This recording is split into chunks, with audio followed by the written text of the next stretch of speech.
Hi everyone, दिल की गहराइयों से खुशामदीद। Today video is about IELTS listening test.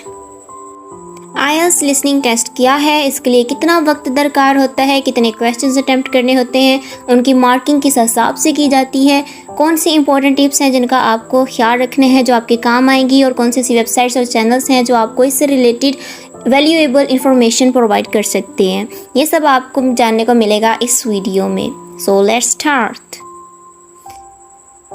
IELTS listening test assesses your ability to understand spoken English in various contexts. It consists of 4 sections with a total of 14 questions.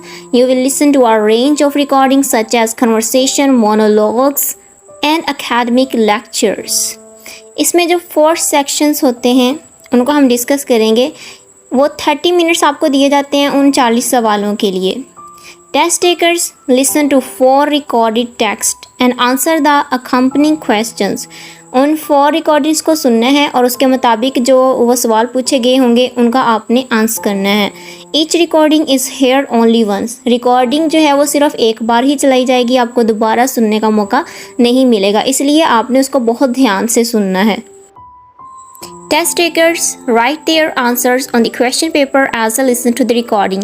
और जैसे ही recording सुनेंगे आपने उन answer को लिख देना है। An additional 10 minutes is allowed for test takers to transfer their answers to an answer sheet. और ऐसा करने के लिए आपको 10 मिनट जो हैं वो अलो किए जाएंगे कि आप उन रिकॉर्डिंग को सुने, उन क्वेश्चंस को देखें और फिर आपने जो रिकॉर्डिंग सुनी है उसके अकॉर्डिंग अपने आंसर्स को लिख दें। 4 सेक्शन जो इसमें होते हैं लिसनिंग टेस्ट में, सेक्शन 1 जो है वो कन्वर्सेशन होती है between 2 people set in an everyday social context, यानी रोज़मर्रा की जो बातचीत होती है 2 इंसानों के दरमियान, वो किसी भी टॉपिक पर हो सकती है। तो वो पहले सेक्शन में आपको एक कन्वर्सेशन देंगे जो 2 इंसानों के दरमियान होगी, वो किसी भी टॉपिक पर हो सकती है और आपने उसको गौर से सुनना है और उसके मुताबिक जो है वो जो क्वेश्चन पूछे गए होंगे उनको आंसर करना है। सेक्शन 2 जो है वो मोनोलॉग होते हैं। मोनोलॉग यानी खुद कलामी। इसमें जो है एक इंसान होगा जो किसी भी टॉपिक को लेकर जो है वो स्पीच कर रहा होगा या उसके बारे में अपने ख्यालात का इजहार कर रहा होगा, तो आपने उसको गौर से सुनना है और उसके मुताबिक जो है क्वेश्चंस के आंसर देने हैं। सेक्शन नंबर जो 3 है वो भी कन्वर्सेशन ही है, set in an educational or training context between 2 main speakers. For example 2 university student discussion perhaps guided by a tutor. यानी इसमें भी क्वेश्चन जो हैं वो एक कन्वर्सेशन से रिलेटेड हैं और कन्वर्सेशन कौन सी है, वो कोई भी कॉन्टेक्स्ट हो सकता है जिसमें 2 स्पीकर्स जो हैं वो कन्वर्सेशन करेंगे या किसी भी टॉपिक को लेकर डिस्कशन करेंगे। चौथा जो है वो भी मोनोलॉग से रिलेटेड है। इस तरह से 4 सेक्शंस होंगे जिसमें कन्वर्सेशन होगी, मोनोलॉग्स होगी, कोई किसी भी टॉपिक को लेकर डिस्कशन होगी। तो आपने जो है रिकॉर्डिंग को बहुत अच्छे से सुनना है, उसमें जो मेन चीज़ें होंगी उनको अपने माइंड में पिक करते जाना है और फिर जो क्वेश्चन उन्होंने पूछे गए होंगे उनके आपने आंसर लिखने हैं। अब जो क्वेश्चन है वो किस टाइप के होते हैं वो देख लेते हैं। मल्टीपल चॉइस क्वेश्चन हो सकते हैं, मैचिंग हो सकती है, इसके अलावा map, diagram, labelling, form, note, table, flow chart, summary completion, sentence completion, short answer questions. तो आपने जो है इन तमाम क्वेश्चंस टाइप के लिए ख़ुद को रेडी रखना है। अब इसमें जो है वो एक्सेंट कौन से हो सकते हैं। Accent, a range of English accents are used in the recordings as well as a mix of ages and genders which reflects the international usage of IELTS. अब एक्सेंट्स कौन से इंक्लूड हो सकते हैं। अमेरिकन हो सकता है, ऑस्ट्रेलियन, ब्रिटिश, कैनेडियन, न्यूजीलैंड। यानी कई बार ऐसा होता है कि लफ्ज़ एक ही होता है लेकिन उसको डिफरेंट तरीके से डिफरेंट कंट्रीज़ में प्रोनाउंस किया जाता है। तो जब हम रिकॉर्डिंग सुनते हैं तो हमारे लिए जो नॉन नेटिव होते हैं बहुत मुश्किल हो जाता है समझना कि क्या लफ्ज़ बोला गया है। तो इस वजह से एक्सेंट से फेमिलियराइज होना बहुत ज़रूरी है कि आप जो हैं वो तमाम एक्सेंट को पहचान सकें, ताकि जब भी रिकॉर्डिंग में कोई भी वर्ड बोला जाए तो आप उसको इजीली रिकॉग्नाइज़ कर सकें कि ये कौन सा वर्ड बोला गया है। तो एक्सेंट अपना बेहतर करें और एक्सेंट तभी बेहतर हो सकता है जब आप बहुत सारी रिकॉर्डिंग को सुनते रहें। अब कुछ टिप्स हैं जो आपको हेल्प करेंगी कि आप अपने लिसनिंग टेस्ट को अच्छे तरीके से प्रिपेयर कर सकें।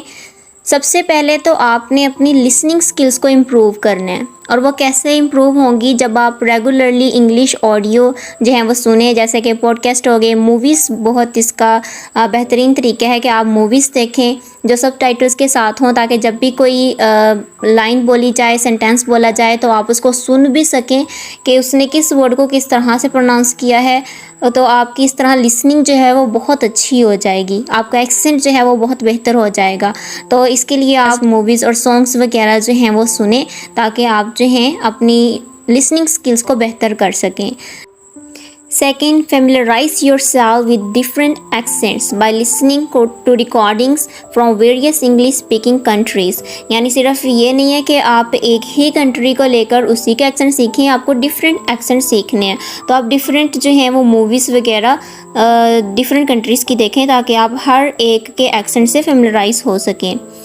थर्ड है practice multitasking by listening and taking notes at the same time. क्योंकि इसमें आपने क्या करना होता है, सुनना होता है, और सुन के आपने जो रिकॉर्डिंग सुनी है उसमें से जो चीज़ें मेन थी, जो उन्होंने क्वेश्चन बनाए हुए थे, उनके आंसर करने हैं। तो ये आप पहले से अगर प्रैक्टिस करते हैं तो आपके लिए बहुत ज़्यादा ईजी हो जाता है, क्योंकि आपका माइंड ट्रेन हो चुका होता है एक ही वक्त में रिकॉर्डिंग सुनने और उसको उसके नोट बनाने में।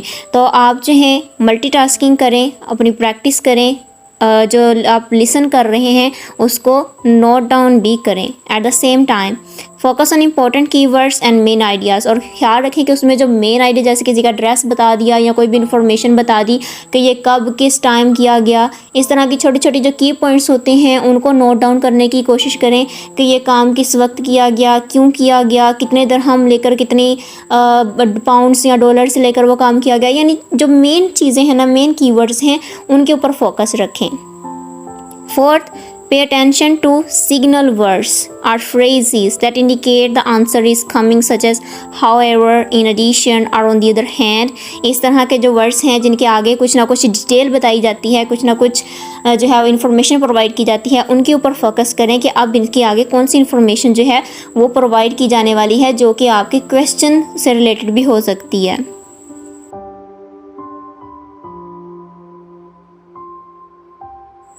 Fifth, practice time management during the test to ensure you have enough time to answer all the questions।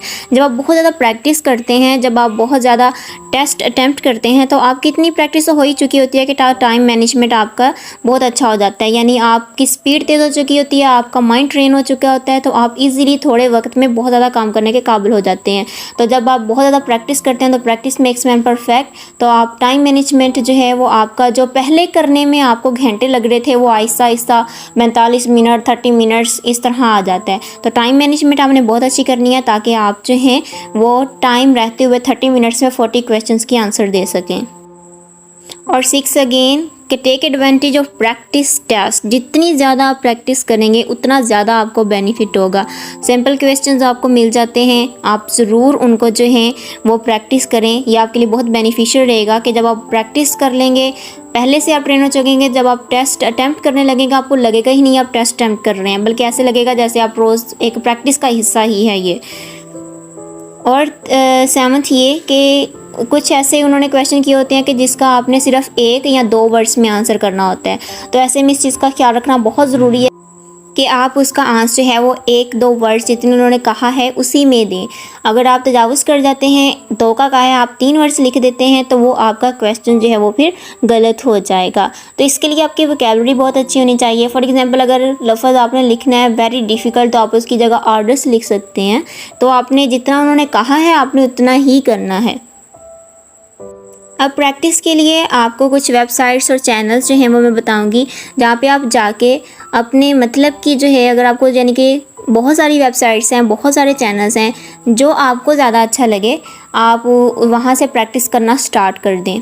और रोज़ का 1 प्रैक्टिस कर लें, 2 प्रैक्टिस कर लें, लेकिन प्रैक्टिस करते रहें और वीडियोज़ जो हैं, ऑडियोज़ जो हैं वो सुनते रहें। तो पहली जो वेबसाइट्स है वो है IELTS.org। Official IELTS website offers sample listening test and practice materials. Second, British Council. The British Council IELTS website has free practice test and tips for the listening section. Third, IELTS Liz. This website offers a variety of resources including practice tests and tips for the listening section. ये जो websites तीन मैंने बताई हैं आप इनको visit करें और उसमें जो टेस्ट सैंपल दिए गए हैं उनको प्रैक्टिस करें। उसके बाद कुछ यूट्यूब चैनल्स भी हैं जैसे IELTS लिस साइट भी है और साथ में ये चैनल भी है। ये प्रोवाइड्स करता है helpful tutorials, exercise and sample listening test. Second, IELTS advantage. This channel offers strategies, tips, and practice exercises for all sections of the IELTS exam, including listening. Third, IELTS listening practice. This channel provides full-length IELTS listening practice tests with answers and explanations. आपने याद रखना है, आपने इन तमाम को channels को websites को visit करना है जो आपको ज़्यादा सूटेबल लगती है। आपने वहाँ से प्रैक्टिस करनी शुरू कर देनी है और प्रैक्टिस करते रहना है। आप देख लेते हैं कि इसमें मार्किंग किस हिसाब से की जाती है। अगर आपके 40 में से 39 मार्क्स आ जाते हैं तो आपका बैंड स्कोर बनता है 9। अगर आपके 38 या 37 आते हैं तो 8.5 बनेगा। अगर आपके 36 या 35 आ जाते हैं यानी 35 तक अगर आ जाते हैं तो आपका 8 बैंड स्कोर बनेगा। 34 या 33 तक आ जाते हैं तो आपका 7.5 बनेगा। 30 से 31 यानी 31 अगर आपके आ जाते हैं तो आपका बैंड स्कोर जो है वो 7 बनेगा। 29 तक आ जाते हैं तो आपके 6.5 बैंड स्कोर बनेगा। 23 अगर मार्क्स आ जाते हैं तो आपका बैंड स्कोर होगा 6। 18 to 22 बैंड स्कोर होगा 5.5। 16 to 17 अगर आ जाते हैं तो बैंड स्कोर 5 बनेगा। 13-15 आ जाते हैं तो आपका बैंड स्कोर जो है वो 4.5 बनेगा।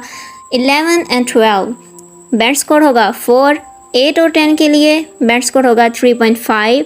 6-7 मार्क्स आ जाते हैं तो बैंड स्कोर आपका बनेगा 3 और अगर 4 या 5 आप सिर्फ आंसर कर पाते हैं तो आपका बैंड स्कोर बन जाएगा 2.5। तो जब आप कोई भी टेस्ट अटैम्प्ट करते हैं तो आप देखा करें कि आपने कितने आंसर जो हैं वो राइट दिए हैं और उस हिसाब से अपना बैंड स्कोर देखा करें। और अगर आपका स्टार्टिंग में 2 या 3 है तो डोंट केयर, ठीक है। प्रैक्टिस करें, प्रैक्टिस कर करके आप जो हैं वो 9 जो है वो बैंड तक पहुंच ही जाएंगे। बस ये आपने याद रखना है कि आपने हिम्मत नहीं हारनी और आपने जितनी प्रैक्टिस हो सके उतनी प्रैक्टिस करनी है। इसके अलावा एक टेस्ट जो है वो मैंने डिस्क्रिप्शन में लिंक दिया है, आप वहाँ जाकर उस टेस्ट को प्रैक्टिस करें और मुझे प्लीज़ लेट मी नो कि आपके कितने आंसर आते हैं और आप इस वक्त किस लेवल पर हैं। Thanks for watching.